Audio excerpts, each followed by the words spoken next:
King James Bible, the Book of Judges, chapter 16. Then went Samson to Gaza, and saw there a harlot, and went in unto her. And it was told the Gazites, saying, Samson is come hither. And they compassed him in, and laid wait for him all night in the gate of the city, and were quiet all the night, saying, In the morning, when it is day, we shall kill him. And Samson lay till midnight, and arose at midnight, and took the doors of the gate of the city, and the two posts, and went away with them, bar and all, and put them upon his shoulders, and carried them up to the top of the hill that is before Hebron. And it came to pass afterward that he loved a woman in the valley of Sorek, whose name was Delilah.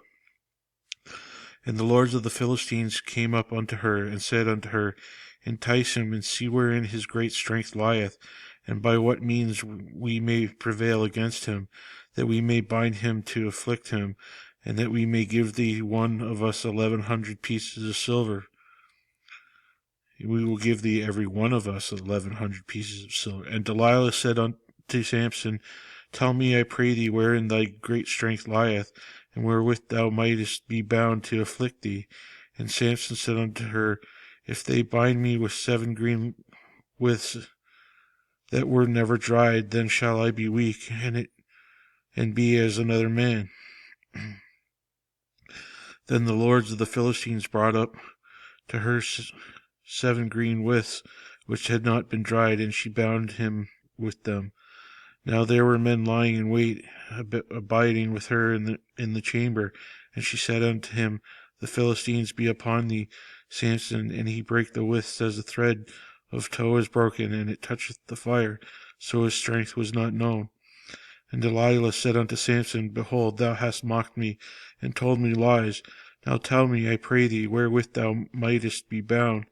And he said unto her, If they bind me fast with new ropes that never were occupied, then shall I be weak as another man. Delilah therefore took new ropes, and bound him therewith, and said unto him, The Philistines be upon thee, Samson. And they were liars and wait abiding in the chamber. And he brake them from off his arms like a thread. And Delilah said unto Samson, Hitherto thou hast mocked me, and told me lies. Tell me wherewith thou mightest be bound. And he said unto her, If thou weavest the 7 locks of my head within the web. And she fastened it with the pin, and said unto him, The Philistines be upon thee, Samson.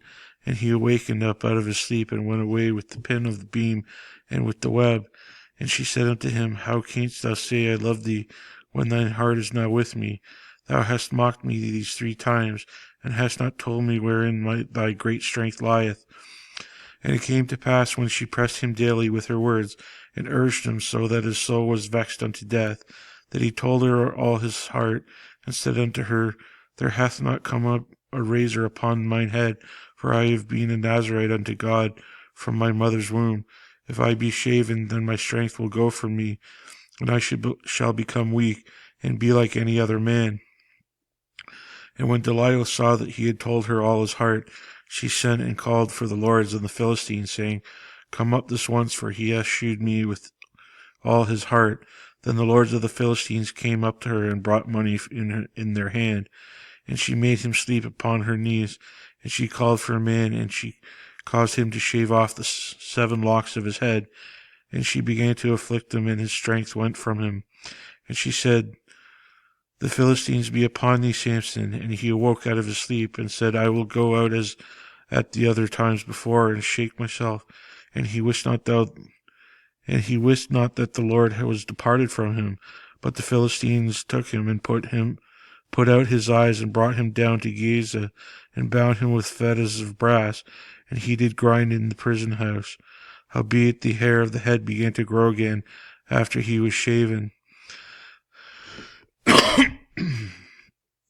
Then the lords of the Philistines gathered them together for to offer a great sacrifice unto Dagon their god, and to rejoice. And they said, Our God hath delivered Samson our enemy into our hand.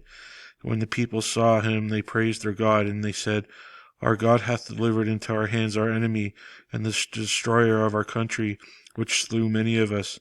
And it came to pass, when their hearts were merry, that they said, Call for Samson, that he may make us sport. And they called for Samson out of the prison house, And he made them sport, and they set him between the pillars. And Samson said unto the lad that held him by the hand, Suffer me that I may feel the pillars wherewith the house standeth, that I may lean upon them. Now the house was full of men and women, and all the lords of the Philistines were there. And there were upon the roof about 3,000 men and women that beheld while Samson made sport. And Samson called unto the Lord, and said, O Lord God, remember me, I pray thee, and strengthen me. I pray thee only this once, O God, that I may be at once avenged of the Philistines for my 2 eyes. And Samson took a hold of the 2 middle pillars, which upon the house stood, and on which was borne up of one of his right hand, and one on the other of the other with his left. And Samson said, Let me die with the Philistines. And he bowed himself with all his might, and the house fell upon the lords and upon all the people that were therein. So the dead which he slew with his death were more than they which he slew in his life. Then his brethren and all the house of his father came down and took him and brought him up and buried him between Zorah and Eshtaol in the burying place of Manoah his father, and he judged Israel 20 years. Chapter 17. And there was a man of Mount Ephraim, whose name was Micah, and it said unto his mother, The 1,100 shekels of silver that were taken from thee, about which thou cursest, and spake also of mine ears, behold, the silver is with me. I took it. And his mother said, Blessed thou of the Lord, my son. And when he had restored the 1,100 shekels of silver to his mother said, I had wholly dedicated the silver unto the Lord from my hand for my son, to make a graven image and a molten image, and now therefore I will restore it unto thee. Yet he restored the money unto his mother, and his mother took the 200 shekels of silver, and gave them to the founder, who made thereof a graven image and a molten image, and they were in the house of Micah. And the man Micah had a house of gods, and made an ephod and a teraphim, and consecrated one of his sons, who became his priest. In those days there was no king in Israel, but every man did that which was right in his own eyes. And there was a young man out of Bethlehem, Judah, of the family of Judah, who was a Levite, and he sojourned there. And the man departed out of the city from Bethlehem, Judah, to sojourn where he could find a place, and he came to Mount Ephraim, to the house of Micah, as he journeyed. And Micah said unto him, Whence comest thou? And he said unto him, I am a Levite of Bethlehem, Judah, and I go sojourn where I may find a place. And Micah said unto him, Dwell with me, and be unto me a father and a priest, and I will give thee 10 shekels of silver by the year, and a suit of apparel, and thy victuals. So the Levite went in. And the Levite was content to dwell with the man, and the young man was unto him as one of his sons. And Micah consecrated the Levite, and the young man became his priest, and was in the house of Micah. Then said Micah, Now I know that the Lord will do me good, seeing I have a Levite to my priest.